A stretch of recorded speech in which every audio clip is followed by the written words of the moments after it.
Olá, futuros alunos do pré-técnico 2021 do JP. Iniciamos essa semana as nossas aulas de preparação para o Bolsão 2021. Já tivemos uma aulinha aí de português. Agora vamos começar a falar do conteúdo de matemática, certo? Então, primeira coisa mais importante, se você não está inscrito no nosso canal do YouTube do JP para acompanhar toda semana as aulas para a prova do Bolsão, se inscreve no canal para ficar por dentro de tudo, certo? Bom, conteúdo de matemática tem lá no nosso edital. Primeiro assunto, teoria dos conjuntos. Então é certo, né, obviamente, de cair esse conteúdo na nossa prova. O que vem a ser os conjuntos? Conjuntos é toda a forma que nós temos de agrupar elementos de uma mesma ideia. Então, quando eu estou juntando elementos que fazem parte de uma mesma lógica, eu estou formando conjuntos. Tudo bem? Bom, nós temos algumas formas de representar conjuntos. A gente pode representar um conjunto matemático por chaves, ou nós podemos representar pelo diagrama. Então, chaves, né? Então, estou aqui representando um conjunto, dois números ímpares. Eu coloquei aqui reticências, né? Porque é um conjunto infinito. Então, representei por chave, né? Então, 1, 3, 5, 7, 9, 11 e assim por diante. Mas eu também posso representar esse conjunto pelo diagrama. O diagrama é o desenho, né, que eu faço do conjunto. Eu coloco os elementos. Tá? É o chamado diagrama de Euler-Venn, né? O nome dessa representação matemática. Tudo bem? Bom, uma outra coisa importante, conjunto, a gente sempre vai ter que nomeá-lo com uma letra maiúscula. Tá? Então, aqui vocês estão vendo que tanto no conjunto representado por chaves quanto pelo diagrama, o nome desse conjunto é a letra A maiúscula. Tudo bem? A gente vai começar também a falar dos símbolos. Conjunto, ele apresenta uma série de simbologia para que a gente possa identificar, representar um conjunto. Tá? Ou também estabelecer a relação de um elemento para um conjunto. Conjunto de pertence e não pertence. Pertence a esse é, né, o símbolo como se fosse um é meio achatadinho, e o não pertence, que é o é cortado. Quando é que nós vamos utilizar esses símbolos? Quando eu quero determinar e saber se um elemento ele faz parte de um conjunto. Então, por exemplo, o elemento 1, ele pertence ou não pertence ao conjunto B, que é formado pelos números ímpares. 1 pertence ou não pertence ao conjunto dos números ímpares? Ele pertence, então vou colocar lá o símbolo. Pertence. Tudo bem? A letra B. A letra B pertence ou não pertence ao conjunto C, que é o conjunto das vogais. B pertence ou não pertence ao conjunto de vogais? Não pertence. Porque o elemento B é uma consoante, não é uma vogal. Então, não pertence ao conjunto de vogais. Então, pertence, não pertence, nós vamos utilizá-lo quando eu quero saber se um determinado elemento, ele faz parte, ele integra um determinado conjunto. Tudo bem? Vamos falar agora de outras simbologias? Contido e não contido. Esses símbolos serão utilizados quando eu quero analisar se um conjunto menor ele está contido, ele está dentro de um conjunto maior. Então, quando eu vou utilizar esses símbolos contido e não contido, eu estou fazendo uma relação de um conjunto menor para um conjunto maior. Eu vou apagar aqui desse lado para colocar o exemplo, tá, de relação contido e não contido. Então, por exemplo, eu quero saber se o conjunto D, que é formado pelos elementos 1, 3 e 5, vou colocar aqui o espaço, tá, para colocar o símbolo.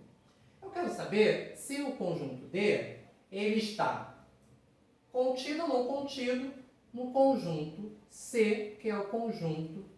E vou apagar aqui, para termos mais espaço. Eu quero saber se o conjunto D ele está contido no conjunto C, que é o conjunto dos números ímpares. Bom, o conjunto dos números ímpares é maior, obviamente, do que o conjunto D. O conjunto D só tem 1, 3 e 5. Só uma coisa importante. Quando o conjunto não apresenta reticências, os 3 pontinhos, significa que ele é um conjunto finito. Então, esse conjunto é formado apenas por 1, 3 e 5. Então, o conjunto D ele é menor do que o conjunto C, que é dos números ímpares, que eu estou considerando todos os números. Certo? Então, eu quero saber o seguinte. O conjunto D está contido ou não contido no conjunto C? O que vocês acham? Ele está contido, então vou colocar aqui o símbolo. Né? O símbolo do contido é um C achatadinho. Ele está contido, porque 1, 3 e 5 faz parte dos números ímpares. Tudo bem? Vamos ver agora um outro caso. Vou terminar aqui o conjunto F, que é formado por 2, 4 e 6.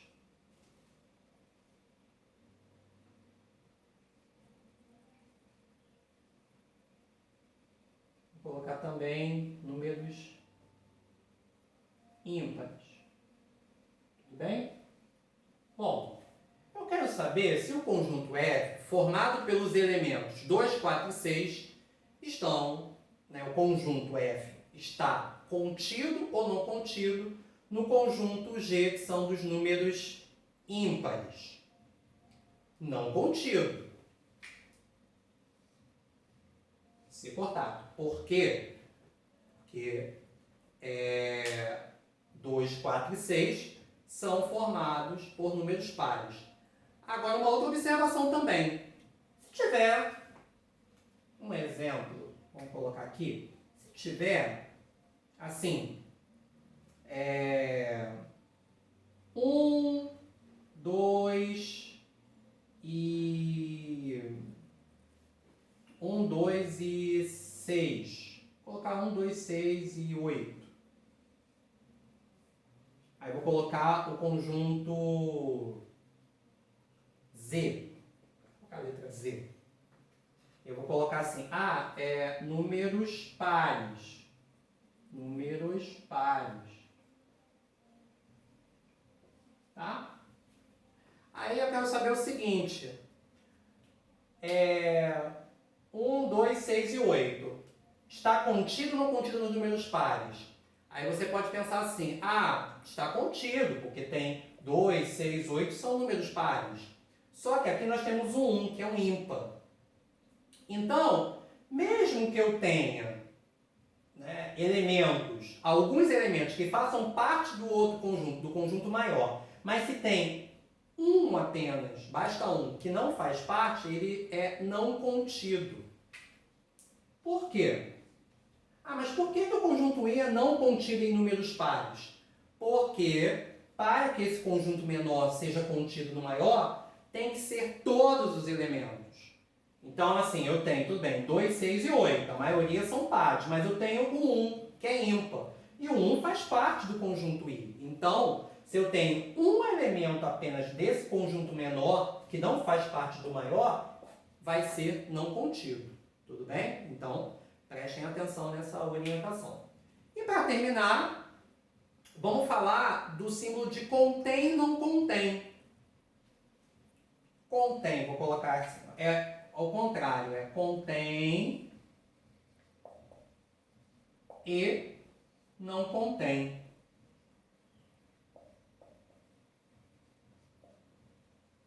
Tá? Contém e não contém.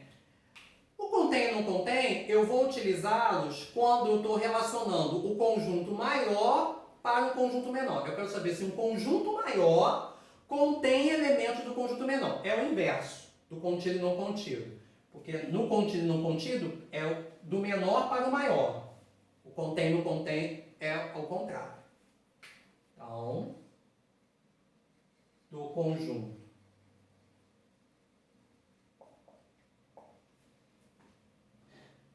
maior para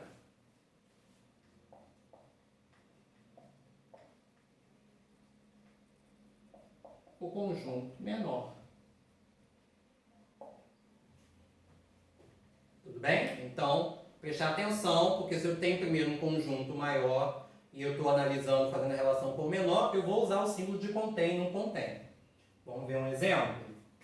Vou colocar aqui o conjunto H, que é formado por países da América.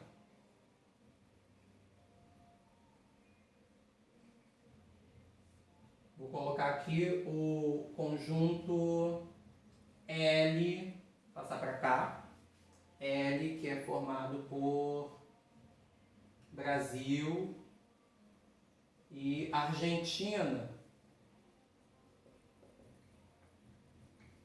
Tá bom? Então, eu quero saber, conjunto maior, países da América, contém ou não contém o conjunto L, que é formado pelos elementos Brasil e Argentina?